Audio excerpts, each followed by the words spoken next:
Juang en tarika biro dwe mara para roki kamarom ma intiere chenro ni mar Migago brokelo ni weche ma yudre pacho kae ka achiel kod limbe mar jatend piny William Ruto motimo e county ma Homa Bay. Bende wabrong'iyo kaka limbe mar nyotimre e county ma Kisumo ka bende weche mag tuke bende wabrong'iyo ka odiochieng' ma kawuono en tugo mar Masemeji Derby e kind club mar FC Leopards gi club mar Gor Mahia mibro tugi saa 10 e wang'e e alap Makasarani. To mokwongo magi e weche ma wamiyo pek odiochieng' ma kawuono. Wayudo ka Soldiers onegi Migori ka Soldiers adek ma ok wang'e gimomiyo onegigi. Chuk dara adek okwany ka onegi e boma ma Migori gi ji ma ok ong'e. Jatend Kenya William Ruto chopo e county ma Homa Bay ne limbe mar sidho chenro mag dongruok. Our policemen are earning negative payslip. Unaongeza 4%, unatoa 3%, unatoa 4%. People are committing suicide, we have had it. Jatend Wiper Kalonzo Musyoka omedo kwero sirikal e wi keto kenge mahinyo jo Kenya e yor choko osuru.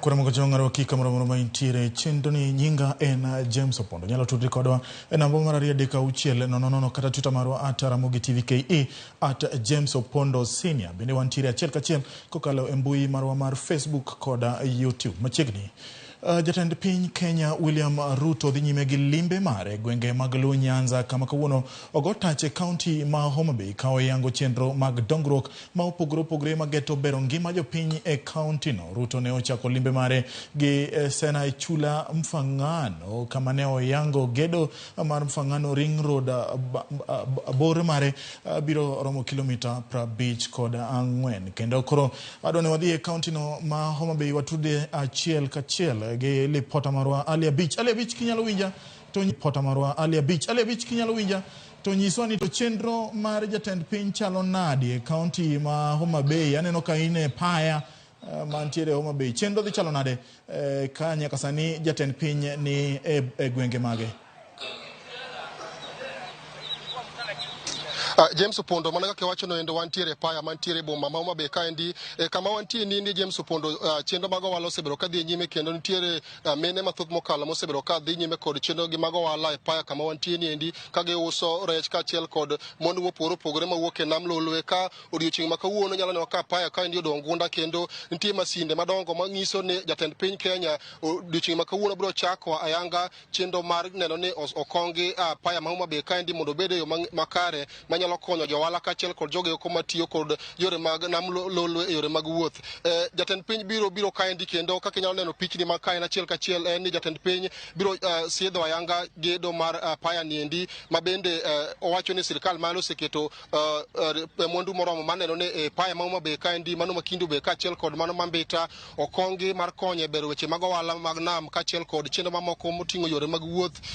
Homa Bay paya kaendi en kama osebedo ka otho kuom kinde mathoth ka inyalo neno ka osebedo ko jwang'e kuom kinde mathoth kendo gundo mare ma kawuono jatend piny biro chako ayanga kaendi en mor maduong' ne jogo eko mosebedo ka nie sekta mar ohala dho nam kaendi kachiel kod jogo mantie sekta mar wuoth e nam Lolwe. James mopogore kod mano jatend piny Kenya nomolo e gwenge mag Sena saa 3 okinyi ma kawuono ka gwenge mag Sena mantiere Mfangano Island ne ochako ayanga gedo mar Mfangano Ring Road ma en yo ma lachne romo kilomita 53 kod 3 ma bende biro tudo gwenge mopogore mantiere gwenge mag Mfangano mantiere kar chund bura Masuba North kachiel kod mano Masuba South. E kinde mana jatend piny loso kano olor Sena kano chako ayanga gedo mar apane endo jatend piny nowacho ni piny owacho mare oyekore mar tieko midhiero mopogore ma jolupo osebedo ka neno anyato kalore kod pek magiseneno ma ikelo negi kod obila ma wuok e piny libamba ma Uganda kane kwayo makamano chiwne kod governor ma Homa Bay kaendi mano bende hotel ma bende ne kod kinde limeno endo kano wacho ni kogik tich ariyo juma manyien to biro go mbaka kod jawadgi ma piny Uganda Yoweri Museveni mondo gi yore go kumanyalo tie godo sand ma jolupo ma Kenya osebedo ka yudo kalore kod mak mimako gigo kod obila mawuok e piny libamba ma Uganda. Kinyalo ng'eyo James ni Homa Bay County kaendi emani kod atamalo maduong' mar nam Lolwe kendo chenro mag lupo osebedo ka dhi nyime motegno ahinya to kar chund bura Masuba North kachiel kod mano Masuba South kama ne okoni bende piny owacho mare oseketo tenge omenda maromo milion 900 mibiro tigo gero kunde biches mopogore opogore e alwora manam Lolwe. Bende uporo kod limbe ma jatend piny otimo e gwenge mag Mfangano ne odhi achiel kachiel nyaka kambi mipidhe rech kejes maduong' mokalo mantiere gwenge mag Ro mano Victory Farm kama ne owacho ni piny owacho mare bende oikore mar rwako joketu mwandu mopogore opogore e piny Kenya kaendi mondo kaka yoro neno ni piny Kenya obedo kod chiemo moromo kod bende neno ni oketi lwasi makare mar siro joketu mwandu mopogore mantie sectors mopogore opogore ma sani donjo e pacho kaendi mar keto mwandu gi kaka achiel kuom yor chugo thuolo mag tijene rowere kod konye neno ni piny Kenya obedo kod chiemo moromo. Gisani James Opondo en ni jatend piny ne otwak kod jopiny e boma Masindo kapok ne owuok achiel kachiel nyaka e boma ma Magunga mantiere ka chud bura ma Suba South e Magunga kaendi odhi keto ayanga gedo mar apaya malachne romo kilomita 74 ma en apaya mosebedo kuom higni mathoth kapok olosi nikech ing'e ni gwenge mag Suba onge kata yo achiel kata kilomita achiel mogo lam ka chako ayanga gedo mar apaya mawuok Mbita kada Jusindo Kiabuya Magunga nyaka gwenge mag Sori biro bedo fungruok maduong' ne jogweko mawuok e gwenge mag Suba South ma bende thothne gin jolupo kendo gisebedo ka gineno mapek mokalo wuotho ka gimanyo chiro kaluwore apaya maricho ma kawuono koro jatend piny dhi keto mise mar gedo mar apaya makamano malachne romo kilomita 74 mondo mi jodak mawuok e gwenge mag Suba obed kod yot e weche mag wuoth kaachiel kod chenro mag ohala mopogore mosebedo ka dhi nyime e gwenge mag Suba kanyo nikech Suba en gwenge ma weche mag ohala kaachiel kod weche mag lupo osebedo ka dhi nyime to gisebedo ka giywak kaluwore kod richo chal maricho mag apeyni ka chako ayanga gedo mar apani endi biro bedo fungruok maduong' ne oganda mawuok e gwenge mag Suba kanyo endo. Bende mopore kod limbe kata limbe mag dongruok ma jatend piny timo e gwenge mag Suba e Homa Bay Town constituency kaendi jatend piny kod chenro ariyo madongo modhi timo thuolo sa kochakore sani mana kaka ne owacho achiel kuom gigo modhi timo e boma ma Homa Bay kaendi en keto mise kata chako ayanga gundho paya ma Homa Bay kaendi ma bende biro konyo mokalo e ting'o weche mag ohala kaachiel kod yore mag wuoth e Homa Bay ka sani koro paya ni odong' kaendi nikech johala ne osedar mar chiwo thuolo mondo mi jatend piny ochak ayanga chenro mar kongo kod bero paya ma Homa Bay kaendi ka bende mopore go paya ma Homa Bay ka piny owacho ni kod chenro mar bero paya ma Kindu Bay ma bende osebedo kotho kuom kinde mathoth kaachiel kod mano maendo mantiere Mbita e kar chud bura ma Suba North. Mopore kod mano wang'e ni osebedo kotimo limbe mopore opogore mag dongruok to bende wang'e ni Homa Bay County kaendi duond bura mar UDA ne ogero ofis margi mantiere oko mar boma ma Homa Bay kaendi ma bende jatend piny biro dhi yawo ayanga mondo mi koro chenro mag siasa kata chenro mag siasa mopogore ma itayo kod duond bura manie loch mar UDA obi odhi nyime kaunti ma Homa Bay kaendi kendo wabiro waka wadhi achiel kachiel nyaka e log tich mar duond bura mar UDA mantiere boma ma Homa Bay kaendi ma bende jatend piny biro yawo ayanga mondo mi chenro mopogore opogore mag duond bura no endo odhi nyime. Bende nyalo paro ni Homa Bay ka en gwenge mag Luo kaendi en Homa Bay County e kama okwongo ma jatend piny Kenya yawe ayanga ofis mar duond bura mar UDA ka iweyo kaunti ma Kisumu, kaunti ma Siaya kod mano ma Migori ka Homa Bay ka emodhi kwongo yawo ofis mokwongo mar duond bura mar UDA ma bende wang'eyo ni nyalo biro keto weche mag siasa mapek ahinya nikech wang'eyo ni gwenge mag Nyanza kaendi duond bura mar ODM osebedo ka yude sir motegno to waneno ka nyaka ne jatend piny Kenya donje loch duond bura mar UDA osebedo ka so tiende ka chako ayanga ofis kata yawo ayanga ofis mar UDA e boma ma Homa Bay kaendi en ranyisi ni duond bura mar UDA koro chako so tiende kaunti ma Homa Bay ka kod gwenge mamoko ma koro biro nyalo loko kit siasa mosebedo ka dhi nyime. Limbe ma jatend piny Kenya motimo e kaunti ma Homa Bay ka James en ni jotelo mopogore ahinya to magweko masere jod bura ma mobalo kod duond bura mar ODM mosebedo ka siro loch mar jatend piny Kenya otene wuodhe nendo ka Homa Bay County kaendi waneno ka governor mar county ne Gladys Wanga owuotho kod jatend piny kaluwore kod limbe motimo mar chwalo chenro mag dongruok mopogore Homa Bay ka achiel kod jaod bura ma Suba South Carol Omondi ma bende thoth dongruok ma kawuono kel ni mulo gwenge mowuok e kar chung'd bura ma Suba South. Bende waneno ka jatend migawo mochung'ne tudruok kel yudo walo ne kode ka cheko jotelo mopogore opogore matiyo sirikal mamalo kod jod bura masiro loch ma jatend piny Kenya mondo omakosani koro kowe mondo ne ni chenro duto te motimo mag dongruok ochopo kare ne counties ma Kaluo mana kaka timo e gwenge mamoko. James, wabro wuok kachiel mondo wadhi ofis mar UDA mantiere Junction Kodoye boma ma Homa Bay kandi kama wayudo report ni kowuok e gwenge mag Magunga bang' chako ayanga gedo mar apaya ma lachne romo kilomita 74 to bro biro molor kar ofis mar UDA no mondo bi oyawe ayanga mondo ofis mar UDA no chak tich ka obro tieko limbe mare mar ndalo achiel mano timo Homa Bay ka gi chako ayanga gedo kata kongo paya ma Homa Bay kandi ka be no winjo ko wacho ni bang' wuok paya ka to bro dhi mana matin no chuo wange kaka gedo mar affordable housing dhi nyime mana e boma ma Homa Bay kandi kendo mane mabro tieko wuodhe mano chako saa 3 okinyi ma kawuono e boma ma Homa Bay county ma Homa Bay kandi. James Opondo. Bich kuom lipodno mang'ith nyakura mongo jang kochopo saa 1 gi saa 3 ali abich bro kelonwa nonro kendo lipodno kotudre kod wuoth mar jatend piny Kenya ma timo limbe e county ma Homa Bay. Anyalo paro kinde mane wadongo nwa wuokga gi yedhi kowuok Uyoma ka wabire paya ma Homa Bay ka gedo mag paya mantiere chuny boma ma Homa Bay kachiel gi mago mayudre Kindu Bay gin moko kuom gigo manyalo kelo dongruok e dho gwenge mayudre e county no ma Homa Bay. Kendo bende nitiere meli moko madongo mabiro bedo bende ka wuotho kendo timo ohala e county ma Homa Bay kachiel gi counties mayudre mag Siaya kachiel koda mano ma Kisumu. Nyakora mga jong ka odhi nyime oyudo ni bang' limbe manyo jatend piny Kenya William Ruto timo Kisumu nyoro jopiny ma Kisumu koda alwora ne omedo golo pachgi ewi weche manyo wacho kod chenro manyo sidho mag dongruok. Kadaro wuoyo about limbe mar ker molemowa kochakre odiochieng' manyoro, aneno konyalo nyuogo lemo ka en gik madieri. Kiko bia no wacho gi to gitimre.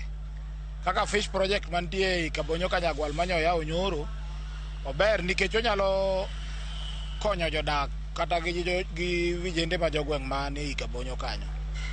Gik modo yawo kaka kawuono biro yawo port ma Kisumu. Mande odhi yawo port ma Kisumu. Ai to dhi Homa Bay bende oyako yawo paya ma Homa Bay go. Ober nikech sama koro dhi miyo means of transport mar wuok Kisumu ka dhi Kindu Bay dhi bedo cheap. Limbe mar Ruto mano launch gi Nyanza ka okane ka dhi nyago lemo kata ka nyalo nyago lemo mora mora nikech wan gima dwaher no kuong chako go en ngima mar ja boda boda, ngima mar mama mboga mano wogo siasa kodonje telo. Launching magik moko kata na nya launch meli modwa launch no mano werego wadwaro ni oinua mama mboga mondo oyud kaka nyalo konyore nikech sani ushuru ng'eny to en odwa launch gik moko. Wach ushuru ni monego duok piny, wach fuelo nego duok piny. Ingeni fuelo inyo jo boda boda sana. Ato kiang kivimi ana rwako Ruto Kisumu. Oyawonwa tijego to mi joluo tije. Kiko yaw tich Kisumu kae to golo ng'ato Bomet no miyo tich ma Kisumu. Modongo to bera. Alafu wapunguze manze maisha iko chini sana iko juu. Projects mobiro yaogo kaka waneno dhi nyagole mo maber kabisa. Ko yao kako biro yao fish farm no bo mio yudo teach ntindo yudo teach maber. Gik bakoli dwa timogi be biro nyago nuolemo kata chiel wadwa ni gigo nyag nuolemo maber jatelo kata wanyalo duok di pa nikech nyago lemo mangima. To ka koro wawinjo kech kayo wa nyithindo kech kayo nyithindo riembe sikul koro watim nang'o. Nyo wacho ni with immediate effect wadwa neno ni jolango gi joluo we gore ging'iso kido marach giwe dhaw to kamano bende wakwayo nyaka jotelo governors king'eni sebede tok ng'ano idwa tiyo kode ibedi ng'ama tiyo kik ibede wani bauri tok president okiti in bende piny ka pesa ma sirikal mi matin tigo gik ma jopiny neno. Nyakora mag janga kiwinjo kaka oganda losono en ni dongruok ema biro kelo chiemo e gwengewa ma Kaluo. Ka odhi nyime bende wayudo ni oganda Luo ma odak e kaunti ma Narok bende okodong' chien e chiwo pachgi e wi limbe ma jatend piny William Ruto dhigo nyime counties ma Kaluo giloso e wi chenro mag dongruok kod siasa. Rais kabiro tuwajo kama. Warwaku rais, overe ugi siasa no se kalo. Kikara last time, mane rais ne minister mar agriculture. Mo biro nyaka Ndoro. Mucho irrigation scheme mandoro kujucho. Mo kelo na fertilizers, mo kelo na mbegu maber ma mchele, manu mapuro mchele, ma mchele chiek. Anza kalore gi lweny manotimore diere mane weche mag yiero. Aber ka sani kaka rais ni kuno no kwa joluo ng'uono ong'is joluo ni na lweny otimore, yiero no oserumo, lweny no otimore, okwage ng'uono kata bed ni polise nonego joma mang'eny, to aber kogo bade piny mondo mi onyiswa ni joluo gigi notimore, yiero no oserumo, lweny no osetimore, akwago ng'uono joma nonegi biro yudo haki gi mondo mi jochuro manigi chuny lit kode chunygi orum mondo bed kode gi kwe. Limbe mane rais otimo e Nyanza mangima wagin dhi kelo maendeleo kendo dhi konyowa, to gima duong' ni wasebedo gi sida e boda ma Kisumu ma Moroni to gi Jonandi. Koro wakwa rais ni koyie to omedwa security nikech wayudo ka ji hinyore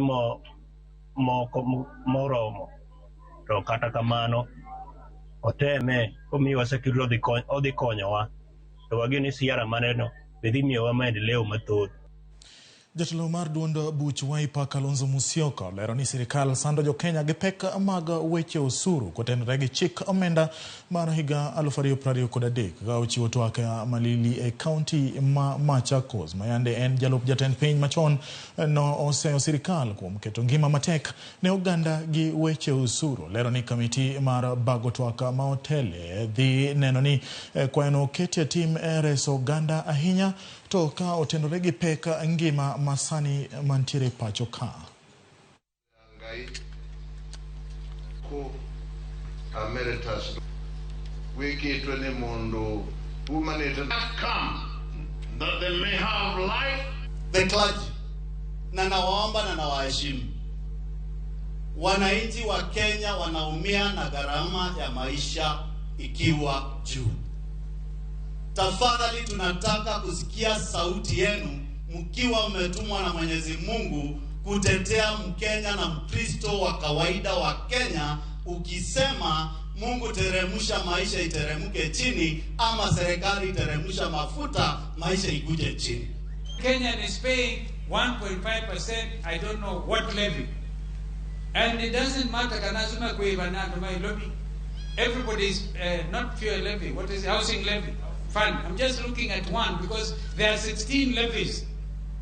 I'm not aware of any country in the world as heavily taxed as Kenya. You are taxing people from this region, Kitui, Masaku, everybody. By the way, our policemen are earning negative payslip. Unaongeza 4%, unatoa 3%, unatoa 4%. People are committing suicide, we have heard it, because of the high cost of living. Watu hawana chakula. Ile percentage alitoa 8 mpaka 16 ndio imeharibu maneno kabisa Kenya. Kwa ile mpango maalum Mheshimiwa Kalonzo Musyoka anaongoza kule Bomas, iweze kuwezekana pale iwepo recommendation itolewe kutoka 16 ikuje 9. Hapo ni sawa. Chukdara deko negi e boma ma Migori koda joma undu mapoko yange otieno ma piny orugodo kawuono. Ringre Chukdargo oyudi gi hinyruok ma opogore. Nek mar Chukdargo okelo ywak kuom oganda e sub-county ma Suna West ma wacho ni koro gidak kod luoro kaluwore kod rochruok mar arita kwe e gwengego. Oganda gi kautelnegi kod jakanyo mar bunge la wananchi Peter Awuor oseyo obila kuom rochruok mar arita. Giwacho ni gidwaro ng'eyo gima omiyo Chukdargo ne onegi ka obila marito bengino to ni mana ondamo maromo mita 40 kende.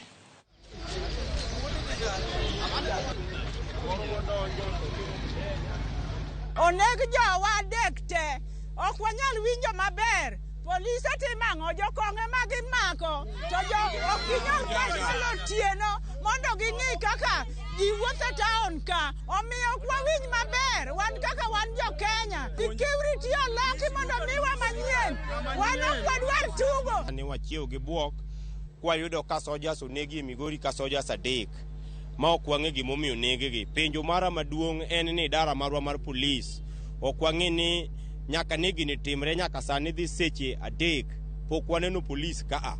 De bede ni en kong'o moro kata njaga more milaw ka de gin ka mudhuro.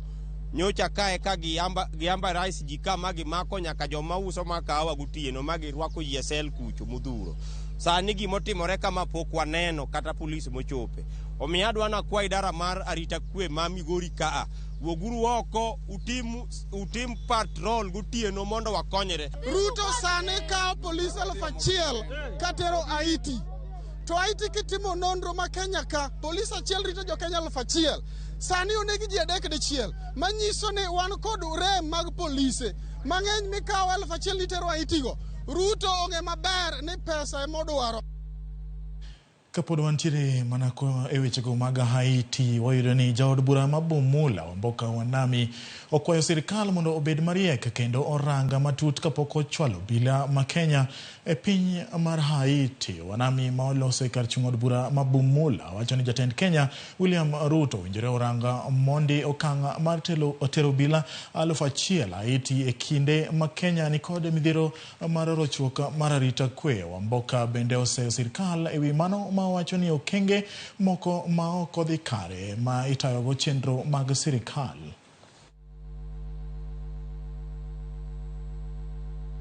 Mnaona sasa badala ya kuzingatia mambo ya uchumi, sasa wameanza ati wanapeleka polisi Haiti. Polisi wa Kenya. Na hiyo ni fraud. Kenya hapa sisi wenyewe hatuna polisi wa kutosha. Na wewe unachukua polisi tunapeleka wapi? Haiti. Haiti huko ni vita. That is a battleground. Hapo ni wanamgambo wanauana. Wanapeleka polisi yetu hawana kitu, hawana mbele, hawana nyuma, hawana training. Hiyo maneno tuambie Ruto, tusimwambie. Kenya sasa inagawanywa na jamii ngapi? Ndugu zetu wa Central na tuwapigi vita, hiyo ni haki yao. Ndugu zetu wa Rift Valley, hao peke yao ndio wanapata Kenya hii. Mimi nawaambia Mheshimiwa Rais, jaribu vile unawezavyo kila mtu ajihisi ako part of this government.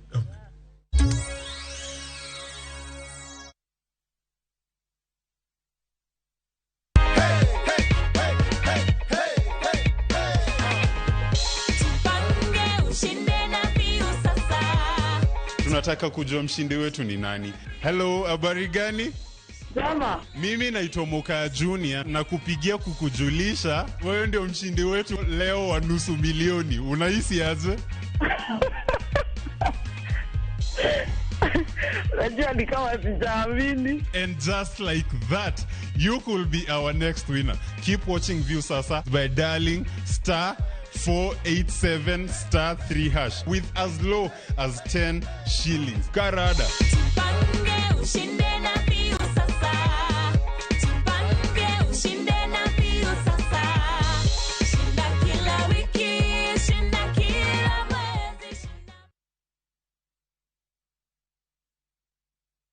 Nunua KPLC tokens bila charges only on Airtel Money. Dial *334#. Select Lipa na Airtel Pay Bill, then select KPLC.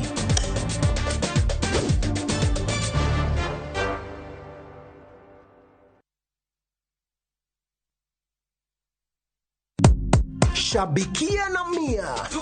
Bet with 100 Kenya shillings or more kwenye shabiki.com for you to stand a chance of winning amazing cash prizes whether your bet wins or loses. Kila Tuesday, 25 winners wanashinda 5,000 Kenya shillings each, na on Friday, 5 winners wanashinda 10,000 Kenya shillings each. Register, play and win. The more you play, the higher your chances of winning.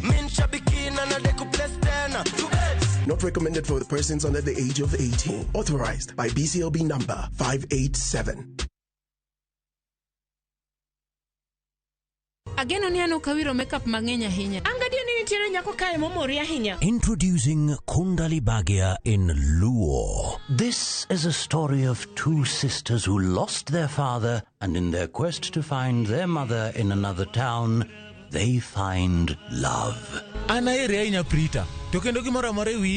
Enjoy this romantic drama of Kundali Bagya in Luo on viewsasa.com. Mano ber ahinya.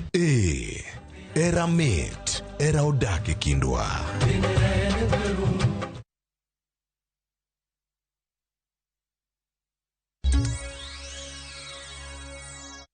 Machiegni kendo nya Ramogi, jaod bura maborabu Patrick Osero kwa mondo oru chenro mag manyo jokanyo mag duol matayo yiero e pacho ka IBC mondo ochak chenro mar nono kiew mapok oyangi makare kendo lose ward Kia Bonyoru kaunti ma Nyamira kano tayo chenro mag chiwo mwandu ne sikunde moko abirio e bwo chenro mag CDF. Osero okwayo mondo onon kiew mantiere kar chung od bura mare maborabu mondo konye tieko chochni mantiere ne oganda. Osero bende okwayo mondo woda mara Bosaragei ochugi mondo okonye tero chenro mag piny owacho machiegni gi jopiny. Jokanyo Migago mar somo mano oyuoro nyasino bende nosiro wacho. Limit the boundaries. Anza kuandika kitu zinaitwa memorandum. Kusema ya kwamba kutoka Nyanchoka mpaka Maate Mokomoni we want our ward inaitwa Bosaragei ward. Anza kuandika hizo basi ndio saa ile hakuna mjumbe, at least muko na MCA. Governor Mathara Nithi Mudhomi Njuki ogolo chik mar chungo wuotho mag pizzas mag counties go e pinje maoko kaachiel gi wuodhe ma oyaye. Mudhomi bende ogolo chik mondo ochuog aputa ma adhi yango kenge mag rakruok gi midhiero ma kidek kelo gi midhiero mag El Nino e gwengego. Golo siema ne migepe ma owinjore mondo ombus wi omenda mabalang' ma pizzas go tiyogo e weche chiemo. Vitu tunaweza kata ambaye si amana sana kama traveling allowances, lunch allowances, vitu ya kutembea ambaye ina maana kama kuna ya maua na ya chai itolewe iweko kwa emergency kit. Kwa sababu tusitaki kusikia kwamba ati watu wanaitwa road marshals walienda pahali inaitwa Dingidho kwenda kutoa watu ambao walikuwa wamekwama, barabara ilikuwa imekatika, wamekaa huko siku 3 hata chakula hawana, na sisi pale Kadhwana tunakula mandazi na chai.